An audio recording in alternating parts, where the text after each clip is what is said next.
Hello friends, मैं प्रकाश Chaurasia, Raghunath Nagar colony, 12 पत्थर, सिवनी से। आज हम इस वीडियो में इतिहास विषय के अंतर्गत एक महत्वपूर्ण चैप्टर पुष्यभूति वंश, जिसे हम वर्धन वंश के नाम से भी जानते हैं, इस वर्धन वंश के संबंध में हम जानकारी पढ़ेंगे। प्रतियोगी परीक्षाओं की दृष्टि से ये एक बहुत महत्वपूर्ण चैप्टर है और इस वीडियो में हम पुष्यभूति वंश के अंतर्गत सम्राट हर्षवर्धन के संबंध में विशेष रूप से अध्ययन करेंगे।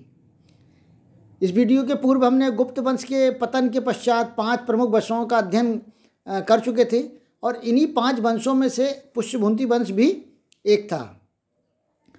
एक विशेष बात इस वीडियो की ये भी है कि हर्षवर्धन के शासनकाल जो 606 ईस्वी से 647 ईस्वी तक का रहा है, इस के संबंध में वीडियो के अंत में कुछ परीक्षा उपयोगी प्रश्नोत्तर भी हम देखेंगे, जो प्रतियोगी परीक्षाओं के लिए अत्यंत लाभकारी होगा।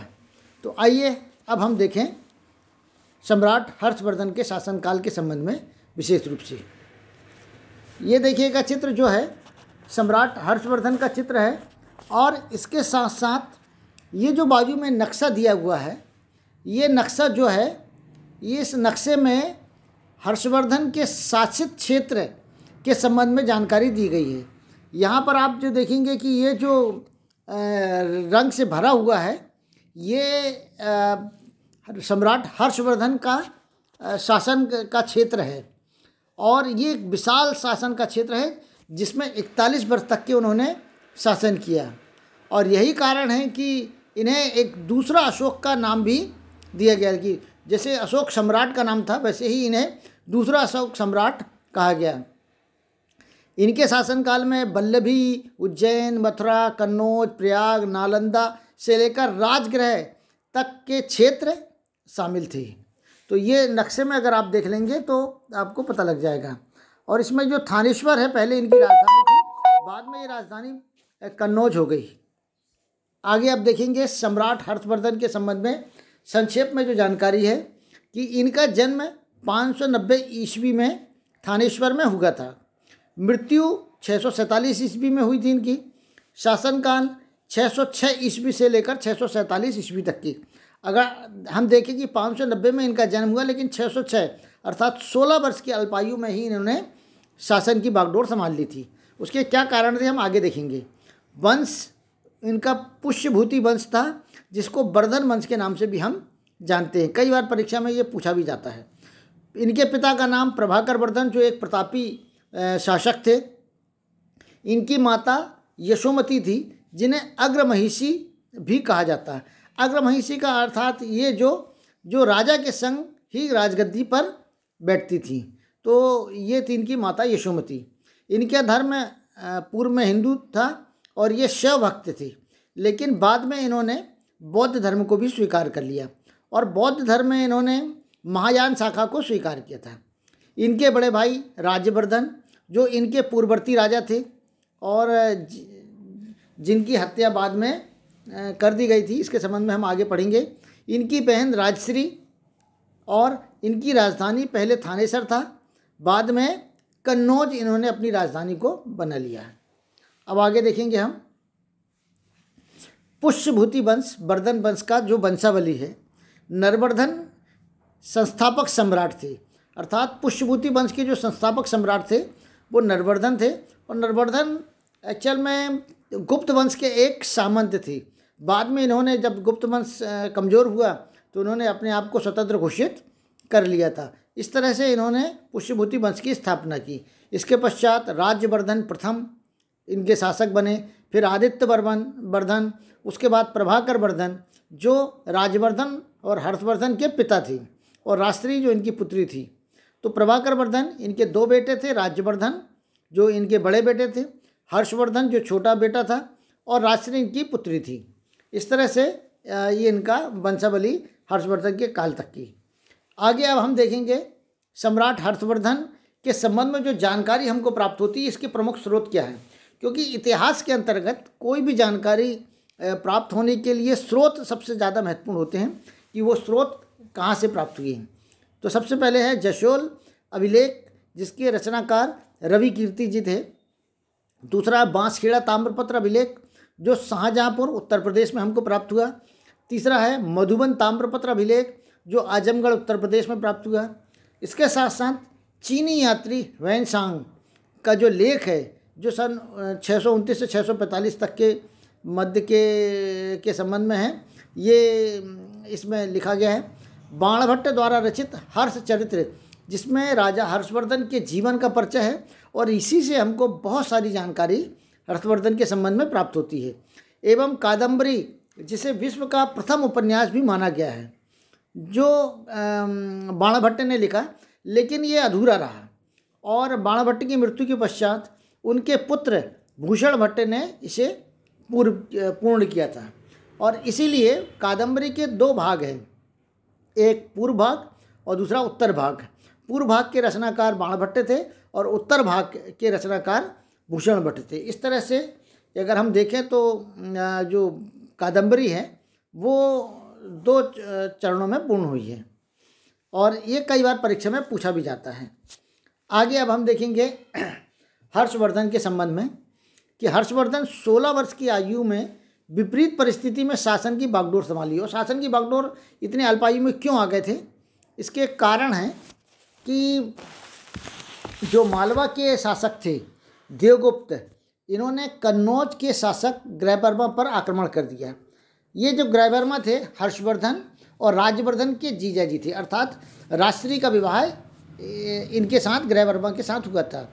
और जो थे देवगुप्त जो थे, इन्होंने, जो मालवा के शासक थे, इन्होंने कन्नौज पर आक्रमण करके इनके जो जीजाश्री थे उनकी हत्या कर दी, ग्रहवर्मा की हत्या कर दी। और इनकी जो बहन थी राजश्री, उनको उन्होंने कैद कर लिया। इस तरह से ये था।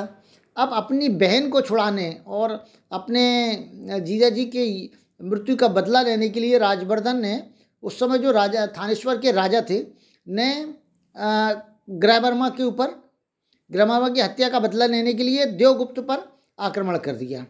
और इस युद्ध में उन्होंने इनको मार डाला, देवगुप्त को ख़त्म कर दिया।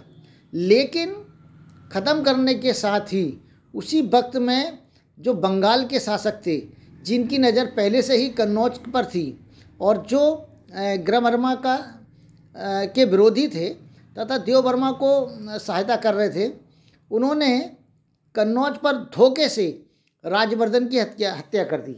धोखा से ऐसे कि उन्होंने राजवर्धन को, माना जाता है कि राजवर्धन को विवाह का प्रस्ताव भेजा, और विवाह के प्रस्ताव में राजवर्धन को उन्होंने बुलवाया, और जैसे ही राजवर्धन आए तो उन्होंने उसकी हत्या कर दी। और इस तरह से धोखे से जो कन्नौज पर उन्होंने शासन कर लिया, राजा शशांक ने, जो बंगाल के शासक थे। अब राजवर्धन की हत्या करने के कारण 16 वर्ष की अल्पायु में हर्षवर्धन को गद्दी संभालनी पड़ी। तो इस तरह से 16 वर्ष की अल्पायु में ही इनको गद्दी संभालनी पड़ी। हर्षवर्धन जब जैसी गद्दी इन्होंने संभाला तो इनके सामने प्रमुख रूप से 3 लक्ष्य पहले थे। पहला ये था कि हर्षवर्धन को अपनी बहन राजश्री की तलाश करना था। ये माना गया था कि शायद राजश्री वहाँ से, उनके कैद से भाग गई है, तो उसको तलाश करना था। क्योंकि मालवा के शासक देवगुप्त ने राजश्री के पति ग्रहवर्मा, जो कन्नौज के शासक थे, उन पर आक्रमण करके उनकी हत्या कर दी थी और राजश्री को बंदी बना लिया था, जिसे छुड़ाने के लिए राजवर्धन गए। और राजवर्धन ने देवगुप्त को तो मार डाला, किंतु बंगाल के राजा शशांक ने धोखे से राजवर्धन की हत्या कर दी और कन्नौज पर अपना अधिकार कर लिया। तो इसलिए सबसे पहला उनका लक्ष्य था कि कन्नौज को वापस बुलवाया जाए और अपनी बहन को ढूंढा जाए। दूसरा था बंगाल के शासक शशांक से अपने बड़े भाई राजवर्धन की मौत का बदला लेना। तो बंगाल के जो शासक थे उनसे मौत का बदला लेना था, राजवर्धन की मौत का। और तीसरा था बंगाल के शासक शशांक ने अपनी बहन का राज्य, जो कन्नौज में उन्होंने कब्जा कर लिया था, उसको वापस प्राप्त करना। इन 3 उद्देश्यों की पूर्ति के लिए फिर हर्षवर्धन ने शासन की बागडोर संभाली और अपनी स्थिति को सुदृढ़ किया। आगे देखेंगे कि इस तरह से फिर राजा हर्षवर्धन ने जब अपना शक्ति को संगठित किया और उसके पश्चात अपना युद्ध अभियान और साम्राज्य विस्तार का अभियान शुरू कर दिया। कौन कौन से उन्होंने युद्ध लड़े, इसके संबंध में जानकारी। सबसे पहले शशांक पर विजय।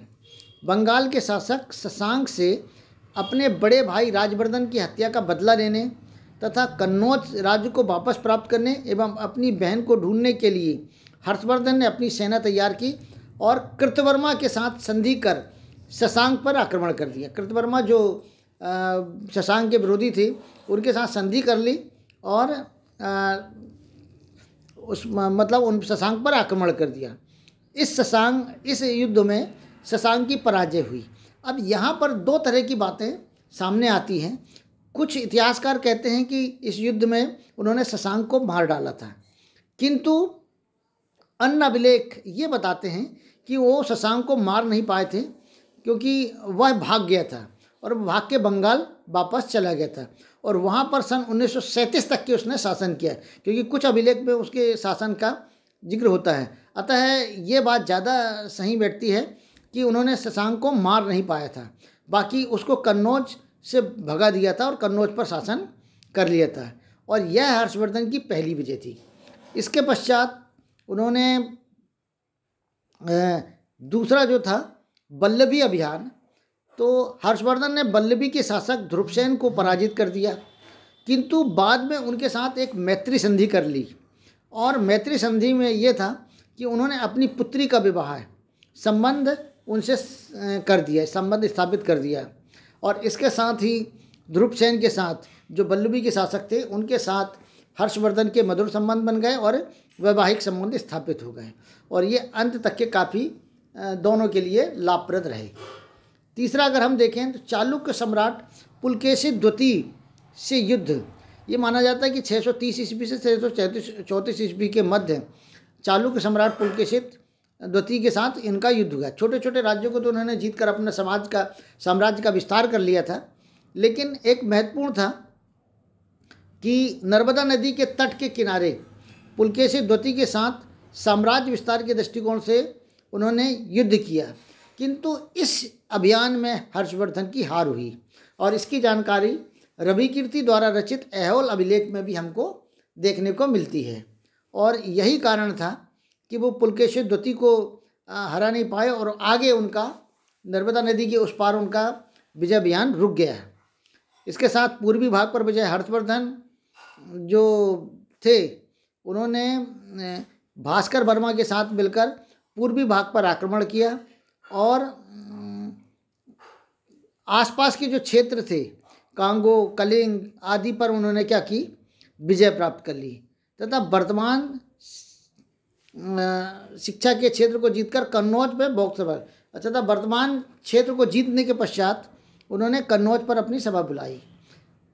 वर्धन वंश का अंत, हर्षवर्धन के का कोई वारिस न होने के कारण हर्षवर्धन के पश्चात वर्धन वंश का अंत हो गया।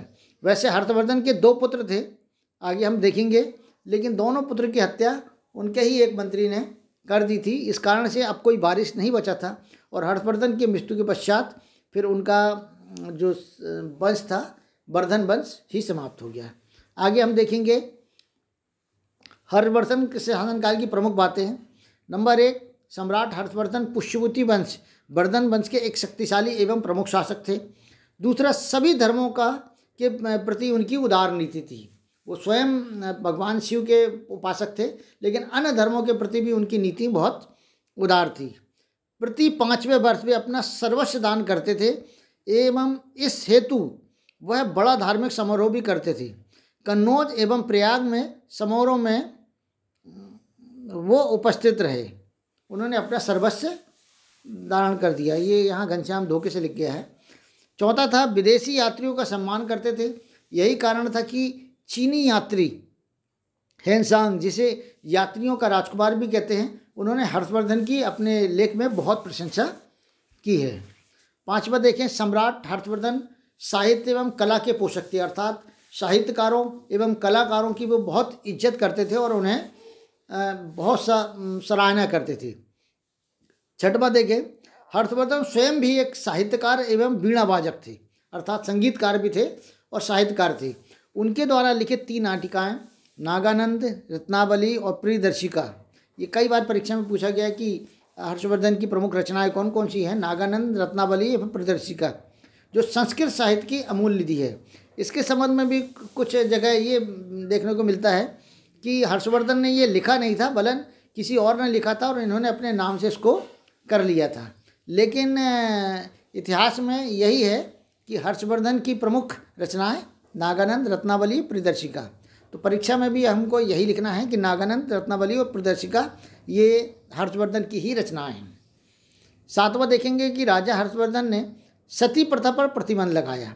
हर्षवर्धन ने अपनी बहन राष्ट्री को भी सती होने से बचाया। जब ये शशांक पर विजय प्राप्त की थी, उसके पश्चात उन्होंने अपनी बहन को ढूंढने चले गए थे और पता लगा कि उनकी जो बहन थी वो किसी वन में सती होने की तैयारी कर रही थी। और सती होने की तैयारी जब कर रही थी तो ये समय पर पहुंचकर उसको सती होने से बचाया और उसी समय उन्होंने सती प्रथा पर पूर्णतः प्रतिबंध लगा दिया था। आगे हम देखेंगे कि माना जाता है कि प्रयाग का कुंभ मेला भी हर्षवर्धन के काल से शुरू हुआ है। ये माना जाता है कि प्रयाग में जो कुंभ मेला भी लग रहा है और अभी वर्तमान समय में भी एक प्रसिद्ध मेला है, तो इस मेले का आरंभ भी सम्राट हर्षवर्धन ने ही किया था। 9वां देखेंगे कि हर्षवर्धन का राज्य संभालने वाला कोई भी वारिस नहीं था, क्योंकि उनके दोनों बेटे वाग्यवर्धन एवं कल्याणवर्धन की अरुणाश्व नामक मंत्री ने हत्या कर दी थी। और यही कारण था कि इसके पश्चात हर्षवर्धन का शासन, हर्षवर्धन की मृत्यु के पश्चात इनका वंश ही समाप्त हो गया। अब प्रतियोगी परीक्षाओं के लिए जो महत्वपूर्ण प्रश्न है जो इसी से बनते हैं, इसके संबंध में अगर हम देख लें और इनकी तैयारी अगर हम अच्छे से करते हैं तो हमारी चैप्टर पूरा तैयार हो जाएगा। सबसे पहला, हैनसांग किस सम्राट के कार्यकाल में भारत आया था? तो उत्तर है सम्राट हर्षवर्धन के कार्यकाल में। नंबर दूसरा है, हर्षवर्धन के प्रमुख कौन कौन सी रचनाएं थी? तो जैसे ही मैंने बताया था कि कई बार प्रश्न ये पूछता है, तो नागानंद, रत्नावली एवं प्रियदर्शिनी इनकी प्रमुख रचनाएं थी। तीसरा है, हर्षवर्धन ने बौद्ध धर्म की कौन सी शाखा को स्वीकार किया था? तो हर्षवर्धन ने बौद्ध धर्म की महायान शाखा को स्वीकार किया था। पहले ये हिंदू थे और शैव धर्म के मानने वाले थे, लेकिन बाद में इन्होंने बौद्ध धर्म की महायान शाखा को स्वीकार कर लिया था, उस धर्म को स्वीकार कर लिया था। चौथा देखिए, हर्षवर्धन के समय शिक्षा का प्रमुख केंद्र कौन सा था? तो नालंदा विश्वविद्यालय जो था वो शिक्षा का प्रमुख केंद्र था, जहाँ पर बौद्ध धर्म की शिक्षा भी दी जाती थी। बोधि वृक्ष को किसने कटवा दिया था? राजा शशांक ने। राजा शशांक एक क्रूर शासक था और क्रूर शासक होने के कारण उन्होंने, वो शैव मत को मानने वाला था, अर्थात भगवान शिव को मानने वाला था। और यही कारण था कि शैव मत को मानने के कारण वो बौद्ध धर्म का घोर विरोधी था और उसने जो बोधि वृक्ष को कटवा कर फिकवा दिया था। आगे हम देखेंगे, विश्व का प्रथम उपन्यास किसे माना जाता है? विश्व का प्रथम उपन्यास बाणभट्ट द्वारा रचित कादम्बरी को माना जाता है, जिसके 2 भाग हैं, जिसका पहले मैं बता चुका हूँ। 7वां है, हर्षवर्धन कितने वर्ष की आयु में राजा बना? 16 वर्ष की आयु में। 606 ईस्वी में वह राजा बना था। 590 ईस्वी में उसका जन्म हुआ था, 606 ईस्वी में राजा बना था। कैसे बना था इसकी जानकारी हम पहले में पढ़ चुके हैं। 8वां नंबर, हर्षवर्धन कब से कब तक का राजा रहा? तो हर्षवर्धन 606 ईस्वी से 647 ईस्वी तक राजा रहे। प्रश्न नंबर 9 है, पुलकेशी द्वितीय के साथ हुए युद्ध की जानकारी कहाँ से प्राप्त होती है? तो रवि कीर्ति द्वारा रचित ऐहोल अभिलेख से हमको इसकी जानकारी प्राप्त होती है। और 10वां नंबर का प्रश्न है, हर्षवर्धन धार्मिक सभा कहाँ करता था? तो एक्चुअली हर्षवर्धन अपनी धार्मिक सभा मैक्सिमम प्रयाग में करता था, किंतु एक सभा उन्होंने कन्नौज में भी की थी। इस तरह से ये हर्षवर्धन के संबंध में विशेष जानकारी और प्रश्नोत्तर यहाँ प्रस्तुत है। आशा है कि आपके लिए ये लाभप्रद होगा। यदि अच्छा लगे तो लाइक करिएगा, सब्सक्राइब करिएगा और अपने अन्य मित्रों को भी इसे सेंड करिएगा। धन्यवाद।